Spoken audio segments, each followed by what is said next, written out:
సమృద్ధి. తండ్రి ఉన్న ఇల్లు సమృద్ధిగా ఉంటుంది. తండ్రి ఇంట్లో ఉంటే సమృద్ధి ఉండదా? తండ్రి ఇంట్లో ఉంటే మరణం ఉండదు. నీ ఇంట్లో ఆ కుమారుడు నిలబడాలి.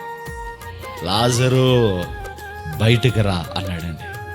మరణం కొట్టివేయబడింది. దేవుడికి స్తోత్రం. నీ పరుపెత్తుకొని లేచి నడువు అన్నాడండి. రోగం కొట్టివేయబడింది.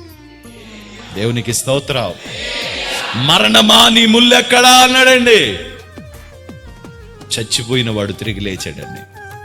రోగాలను స్వస్థపరిచాడండి. కుష్టి రోగులను బాగు చేశాడండి. చాంద్ర రోగం కలిగిన వాళ్ళని బాగు చేశాడండి. ఓచకాలు చేతులు గల వాళ్ళని బాగు చేశాడండి. బంధకాల్లో పడి ఉన్న వారిని విడిపించాడండి. ఆయన ఎప్పుడు నీ ఇంట్లోకి వస్తాడో అప్పుడు మొదలవుతుంది నీ ఇంట్లో గొప్ప సమాధానం.